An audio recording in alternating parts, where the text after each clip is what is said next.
No matter what level Premiere Pro editor you are, here are some essential things you need to start doing to speed up your workflow to enable you to have a smoother editing process and get your work done more efficiently. So today I'm going to show you how you can make Premiere Pro run a lot smoother, and I'm also going to show you a few workspace hacks so you can edit a lot more efficiently. Now, of course, I'm also including 2 free workspaces that you can download in the description down below.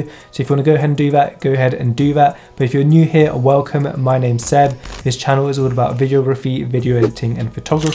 If that sounds interesting to you, then do consider hitting the subscribe button. But now that we've gotten that out of the way, let's jump right into Premiere Pro. So welcome to the editing desk. Now the first tip we're going to talk about isn't going to be Premiere Pro related, but this is for all editors and something you all need to start doing, and that is editing off an SSD hard drive. So this is the Samsung portable SSD, and it's 1 terabyte. It's pretty cheap, and it's something you need to start doing. And don't confuse it with editing with an HDD, also known as these little lacy drives, because yes, they're very durable, but they are really bad. The read and write speeds are so slow, and you're going to encounter loads of playback issues and rendering times. And this SSD is really going to speed up your editing, so definitely invest in one of those. Now we've gotten that out of the way, let's jump into Premiere Pro so I can show you some really cool hacks to speed up your workflow, and I'm also going to show you some really great workspaces that you can start using to speed up your editing. So the first Premiere Pro tip you're going to have to do, and everyone needs to do this, is when you're making a new project, is make sure that your renderer is going to be selected as the Mercury playback engine. If you're on Windows, it's going to be the one that says CUDA, which is using the NVIDIA software, and if you're on Mac, it's also going to be a Mercury playback one, but it's going to say something along the lines of this, and it's also going to say recommended. So make sure you always have this. It's going to enable you to have the smoothest playback when viewing your video, and it's also going to enhance your rendering time so you can speed up your editing. So the next thing you're going to want to do is go into your edit section right here, go to preferences, and go straight to memory. You're going to want to make sure that your render options are selected to performance. This is going to make sure you have the best performance possible. As you can see here, I have 48 gigabytes of RAM on my computer,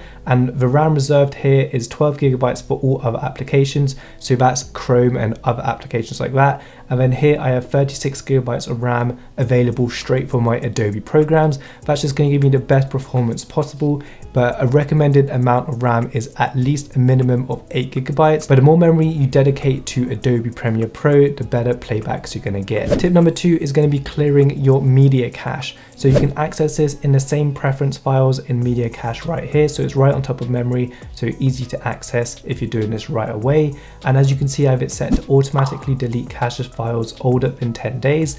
Now I have it set to this because I have quite a fast turnaround in videos, but if you have a longer turnaround, then you might want to set it to a lot longer. But basically, cache files are your video previews and audio previews, so clearing that on a regular basis is going to free up a lot more hard drive space on your computer, which is going to let Premiere Pro run a lot smoother. Tip number 4 is rendering your sequence. Now if you didn't know, Premiere Pro has 3 kind of settings for your sequence.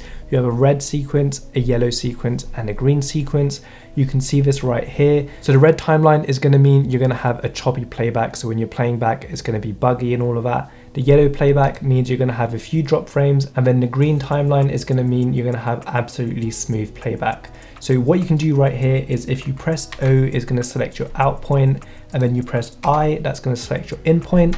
And then what you're going to want to do is go into your sequence right here and select render into out.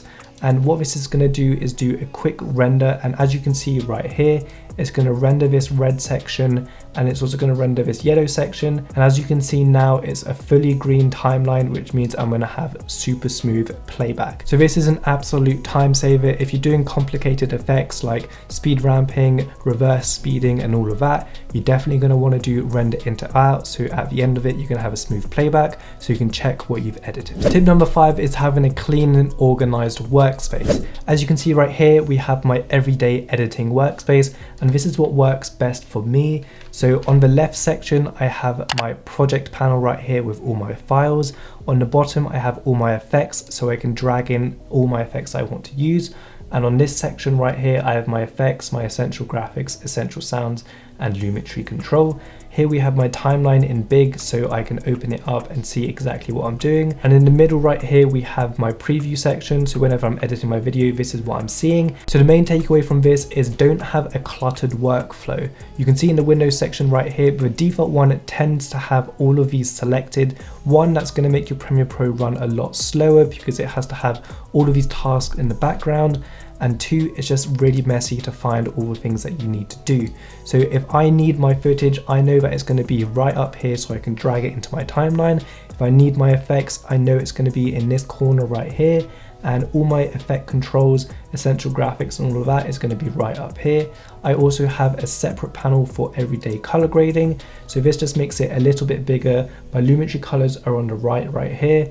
And then I tend to have my lumetri scopes open here and the timeline at the bottom so I can just see what I'm editing. Now I have included these two workspaces in the description down below for you guys to download, so you don't have to go create it yourself. If you do like the look of my workspaces, then go ahead and do that. We also have a third workspace right here called storyboarding. So I tend to use this workspace whenever I have a creative project. And basically what it is, it's just my project files right here and then a timeline on the right side. And I use the freeform view right here, which basically allows me to storyboard my video. So whenever I want to gather some clips, I can assign them right here, just organize it really neatly. And then if I have these two clips, for example, I could then create a bin and then have all my footage in one section. So it's just a really nice way to organize all your footage. And it's a feature that not a lot of people know that Premiere Pro has, but it's really great if you ever want to storyboard in post. And finally, the last tip in this video is learn your keyboard shortcuts. You can literally edit 10 times faster if you know your keyboard shortcuts, and I'm not even exaggerating. Just for instance, right now I'm going to show you Q, W, and E. This is what I use for ripple, delete, and edit. So just for instance, right now, if I use the W key, it's going to cut all my clips exactly where my cursor is. And if I use the Q key, it's going to ripple delete it all the way to the left. So all of the footage on this side of the cursor, if I press Q, it's going to delete it. And the same thing happens on the other side. If I press E, it's going to delete everything on the right side right here. So if I want to get rid of this section, I just press E and it will automatically get rid of it. So as you saw from that quick example, you can edit your footage so much faster if you know your keyboard shortcuts. You can see right now, if I'm just pressing Q, I'm doing loads of little cuts and I don't have to press any of these little shortcuts right here.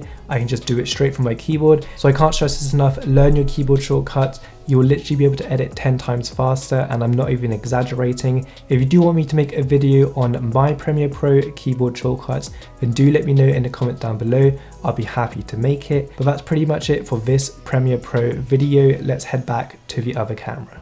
So that's how you can easily speed up your workflow in Premiere Pro. I hope you did find this video helpful. If you did, do leave a like and subscribe if you haven't already. Don't forget you can download 2 of my workspaces in the description down below, completely free. So go ahead and do that if you haven't already. Thanks a lot for watching, and I'll see you in the next video.